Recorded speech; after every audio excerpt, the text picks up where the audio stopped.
नमो भगवते वासुदेवाय नमः। स्वागत है आप सभी का मेरे YouTube चैनल पर। मैं हरिओम शर्मा आज आपको सत्यनारायण भगवान की कथा सुना रहा हूँ। इस कथा के सुनने से हर प्रकार के दुख दूर हो जाते हैं, भगवान विष्णु की कृपा बरसती है।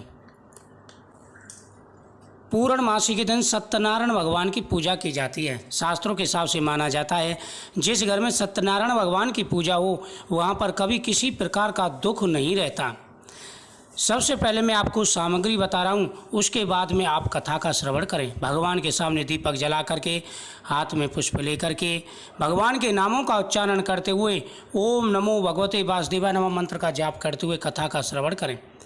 केले के खम्भे, पंच पल्लव, कलश, पंच रत्न, चावल, कपूर, धूप, पुष्पों की माला, श्रीफल, ऋतुफल, वस्त्र, नैवेद्य, कलावा, आम के पत्ते, यज्ञोपवीत वस्त्र, गुलाब के फूल, दीप, तुलसी दल, पंचामृत, दूध, दही, शहद, शक्कर, केसर, बंदरबान, व्रत की सभी सामग्रियां लेकर भगवान के सामने श्रद्धापूर्वक बैठना चाहिए।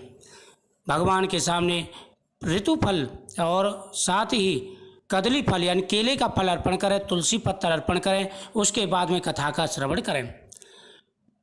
प्रथम अध्याय प्रारंभ में श्री सूत जी ने कहा कि एक समय नेमी सारथ स्थिति में सुनकादि 88,000 ऋषियों ने प्राणवेत्ता श्री सूत जी से पूछा कि हे सूत जी, इस कलयुग में वेद विद्या रहित मनुष्यों को प्रभु भक्ति किस प्रकार मिलेगी तथा उनका उद्धार कैसे होगा। हे मुनिश्रेष्ठ, कोई ऐसा तप कहिए जिसके करने से मनुष्यों को सहज में ही पुण्य प्राप्त हो।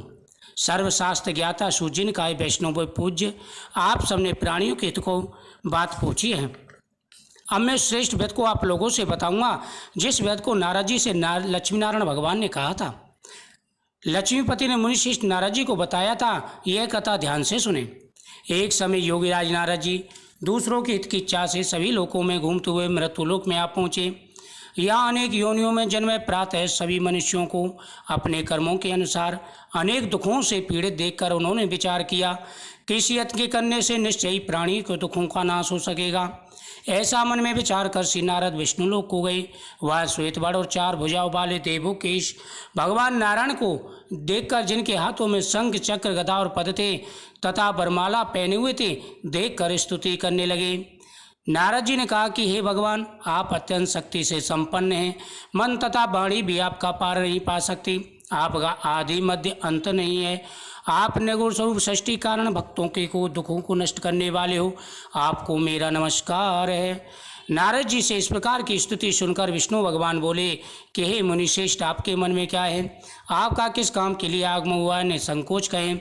तब नारद मुनि ने कहा कि मृत्युलोक में सब मनुष्य जो अनेक योनियों में पैदा हुए हैं, अपने अपने कर्मों के द्वारा अनेक प्रकार के दुखों से दुखी हो रहे हैं।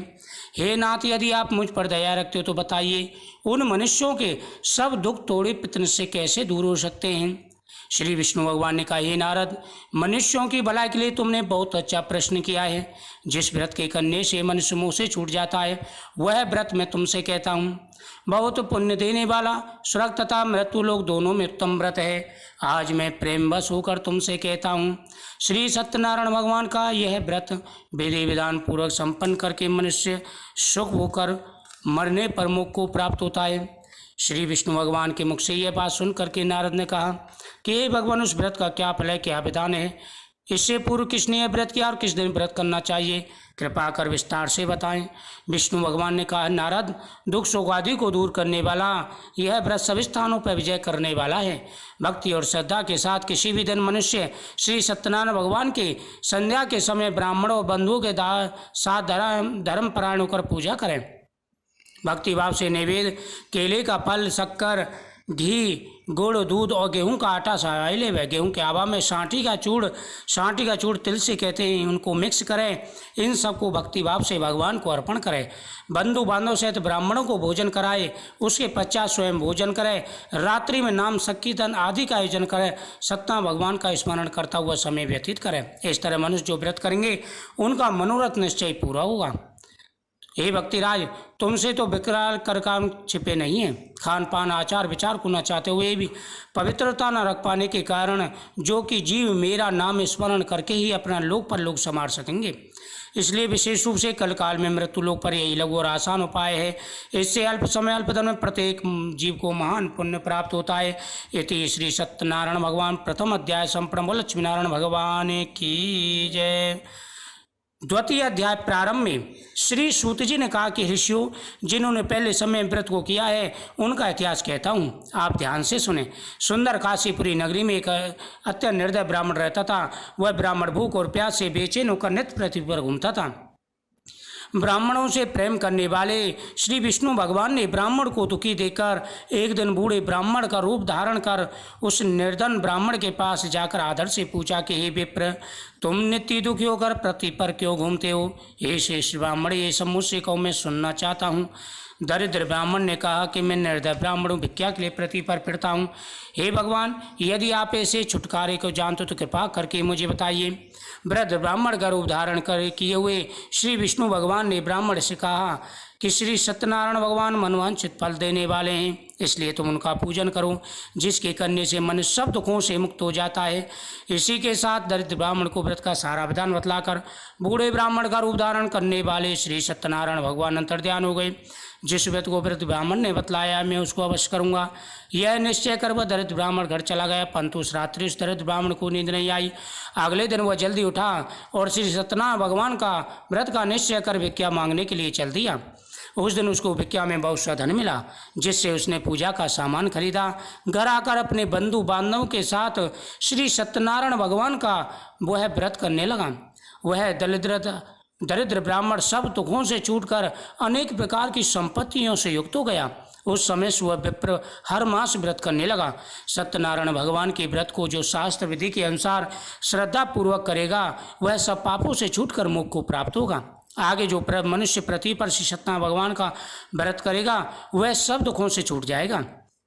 इस तरह नारद जी से नारायण का कहा हुआ ये व्रत मैंने तुम सिखाया है। हे विप्रो, अब आप और क्या सुनना चाहते हैं? ऋषियों ने कहा कि मुनीश्वर, संसार में विप्र से सुनकर किस किस ने व्रत को किया है, हम सब सुनना चाहते हैं। श्री सूत जी ने कहा, हे मुनियों, जिस जिस प्राणी ने व्रत को किया है उन सब की कथा सुनो।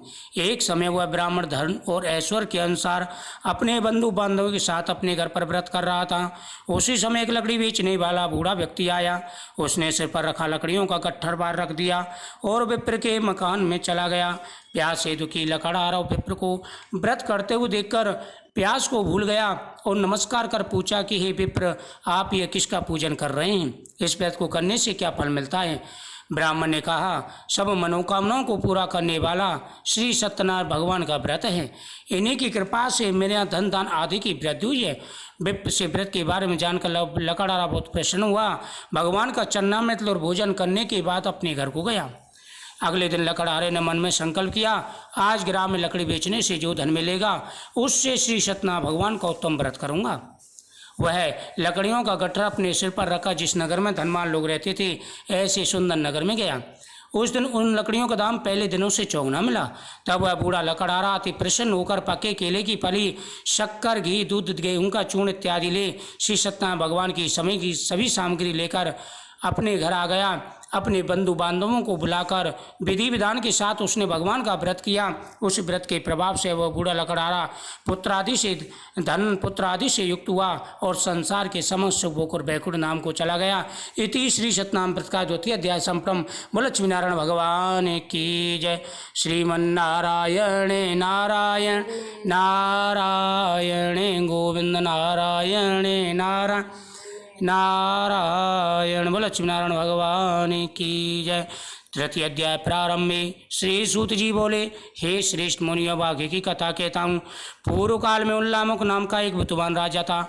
वह सतभक्ता, जितेंद्र, प्रत्येक स्थानों पर जाता तथा गरीबों को धन देकर उनके कष्ट दूर करता था।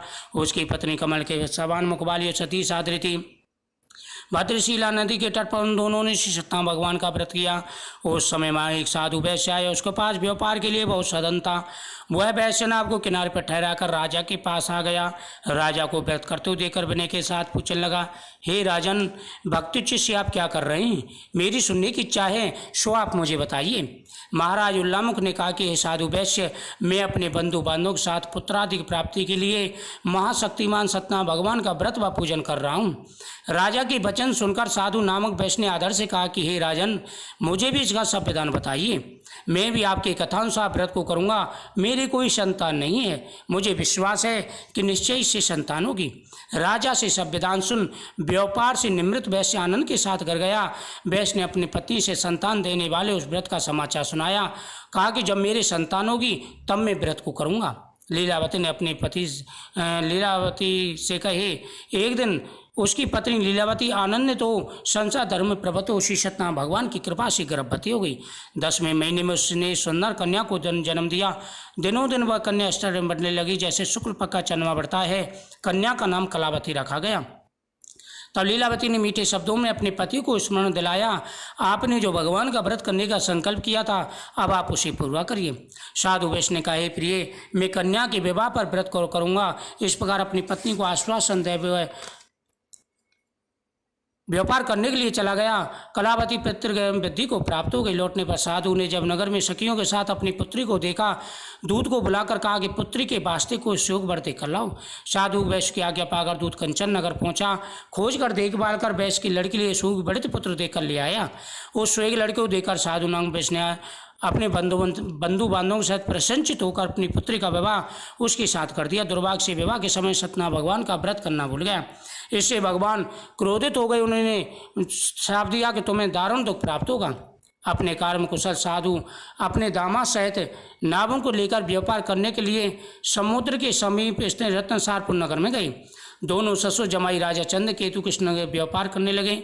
एक दिन भगवान सत्यनारायण की माया से प्रेरित एक चोर राजा का धन चुरा कर भागा जा रहा था। राजा के दूतों को अपने पीछे बेग से आते हुए देखकर चोर ने घबराकर राजा के धन को वही चुपचाप रख दिया जहां ससुर जमाई ठहरे हुए थे। चोर भाग गए। जब साधु वैश्य ने राजा के धन को वहां देखा, ससुर जमाई दोनों को बांध कर ले गए और जाकर बोले, हम ये 2 चोर पकड़ लाएं, देकर आज्ञा दें। तब राजा ने बिना उनकी बात सुने ही उन्हें कारागार में डालने की आज्ञा दे दी। इस प्रकार राजा की आज्ञा से उनको कठिन कारागार में डाल दिया गया तथा उनका सब धन छीन लिया गया। सत्यनारायण भगवान के श्राप के कारण साधु वैश्य की पत्नी लीलावती व पुत्री कलावती घर पर बहुत दुख हुई। उनकी घर पर रखा धन चोर चुरा कर ले गए। शारीरिक मानसिक पीड़ा तथा भूख और प्यास से दुखित हो भोजन की चिंता में कलावती कन्या एक ब्राह्मण के घर गई। उसने श्री सत्यनारायण भगवान का व्रत होते कि देखा। उसने कथा सुनी और प्रसाद ग्रहण कर रात को घर आई। माता ने कलावती से पूछा, पुत्री अब तक कहाँ थी, बात तेरे मन में क्या है? कलावती ने कहा, हे माता, मैंने एक ब्राह्मण के घर से सत्यनारायण भगवान का व्रत होते देखा।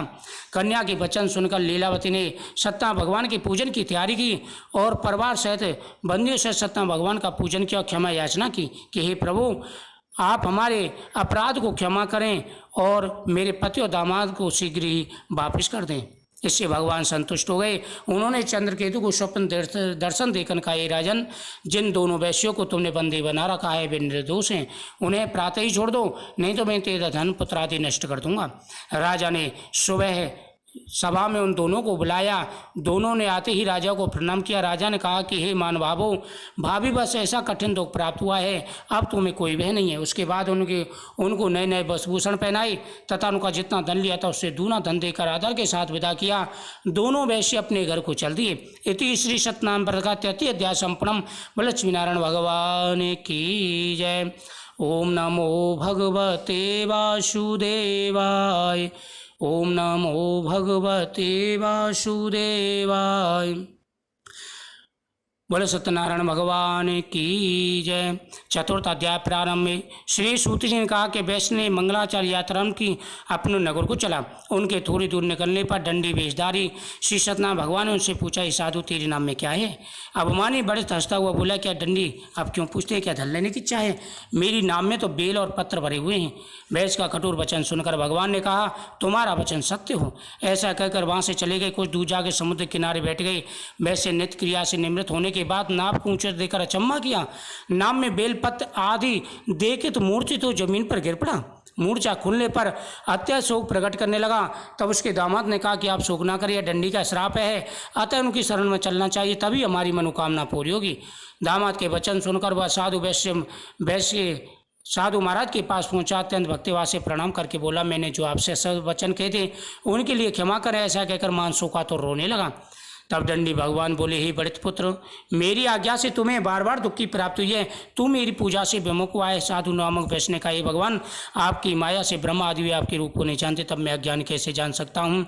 आप प्रसन्न होइए, मैं सामर्थ्य अनुसार आपकी पूजा करूंगा, मेरी रक्षा करो, पहले ही सामान्यों का मैं धन भर दूँ। उसके भक्त वचन सुनकर श्री सत्यनारायण भगवान प्रसन्न हो गए। उसकी इच्छा अनुसार बढ़ते कर अंतर ध्यान हो गए। तब ससुर और दामाद दोनों ने नाव पर आकर देखा, नाव धन से परिपूर्ण है। प्रभु भगवान सत्यनारायण का पूजन कर साथियों सहित अपने नगर को चला। जब वह अपने नगर के निकट पहुंचा तो दूत को घर भेजा। दूत ने साधु की स्त्री को नमस्कार कर कहा, आपके पति अवधेय दामाद सहित इस नगर के समीप आ गए हैं। उस समय वह सत्यनारायण भगवान का पूजन कर रही थी। कला लीलावती ने और कन्यावती भगवान का पूजन कर रही थी। दूत का वचन सुनकर पत्नी ने बड़े हर्ष के साथ सदैव का पूजन पूर्ण किया। अपनी पुत्री का, मैं अपने पति के दर्शन को जाती हूँ, तू कारपुर के शीघ्र ही आ जाना। परंतु कलावती प्रसाद छोड़कर पति के पास चली गई। प्रसाद की अवज्ञा के कारण सतदेव ने रुष्ट उसके पति को नाव सहित पानी में डुबो दिया।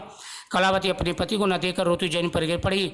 नौका को डूबा हुआ तथा कन्या को रोता हुआ देख साधु दुख तो बोला, प्रभु, मुझसे या मेरे परिवार से जो भूले उसे क्षमा करें। उसके दिन वचन सुनकर सत्यदेव प्रसन्न हो गए।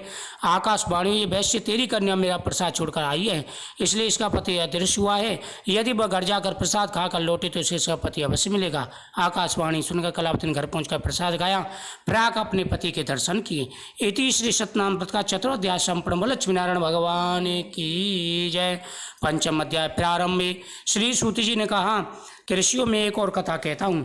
प्रजा पालन में लीन तुदुज नाम का एक राजा था। उसने भगवान सदैव का प्रसाद त्याग कर बहुत दुख पाया। एक समय राजा वन में वन पशुओं को मारकर बड़बक्की के नीचे आया। वह उसने ग्वाल वालों को भक्तिभाव से बंद उसे सत्यनारायण भगवान का पूजन करते देखा। परंतु राजा देखकर वह मानवश नाई में आ गया और नाई नमस्कार किया। जब ग्वालों ने भगवान का प्रसाद उसे सामने रखा तो प्रसाद त्याग कर अपनी नगरी को चला गया। अपनी नगरी में उसने सब कुछ नष्ट पाया तो वो जान गए सब भगवान ने ही किया है। फिर वापस उसी स्थान पर वापस आया, ग्वाल बालों के समय गया, विधि पूर्वक पूजन का प्रसाद का सदैव कृपा से सब कुछ पहले जैसा था वैसा ही हो गया। दीर्घ काल तक शुभ कर मरने पर सोलोक को गया। जो मनुष्य परम दुर्लभ व्रत को करेगा, भगवान श्री सत्यनारायण कृपा से उसे धन की प्राप्ति होगी। बंदी बंधन से मुक्त होकर निर्भय हो जाता है। संतान इन्हों को संतान प्राप्ति होती है। सब मनोरथ पूर्वगंत वैकुंठ को जाता है। जिन्होंने पहले समय में इस कथा को किया है उनके दूसरे जन्म की कथा कहता हूँ। सतानंद नामक ब्राह्मण ने यह व्रत किया जिसने सुदामा के रूप में जन्म लेकर श्री कृष्ण भक्ति कर मोक्ष को प्राप्त किया। उल्लामक नाम के महाराज इस व्रत के पुण्य से राजा दशरथ बने और श्री रघुनाथ जी का पूजन कर वैकुंठ लोक को प्राप्त हुए। साधु नाम के वैष्णव सत प्रत्येक राजा मूर्धध्वज बनकर अपने पुत्र को आरे से चीरकर मोक्ष को प्राप्त किया। वह भी इसी व्रत का फल था। इसी तरह महाराज स्वयं हुए जिन्होंने बहुत से लोगों को भगवान की भक्ति में लीन कर मोक्ष पाया। लकड़ारा भील अगले जन्म में गोह नामक निषाद राजा हुआ जिन्होंने भगवान राम के चरणों की सेवा कर मोक्ष पाया। कि सतनाम का पंचम अध्याय संप्रम। बोल लक्ष्मी नारायण भगवान की। श्रीमन्नारायण नारायण नारायण गोविंद नारायण नारायण नारायण केशव नारायण नारायण नारायण भजमन नारायण नारायण नारायण। इस प्रकार से 5 अध्याय सुनने चाहिए। भगवान के सामने तुलसी पत्र अर्पण करके ओम नमो भगवते वासुदेवाय नमः मंत्र का जाप करना चाहिए। इस वीडियो को ज़्यादा से ज़्यादा शेयर करें, चैनल को सब्सक्राइब करें, बगल में घंटी के बटन को दबा के ऑल को दबा दें। हर वीडियो का नोटिफिकेशन पाने के लिए सत्यनारायण भगवान की पूजा करने से बड़े बड़े कष्ट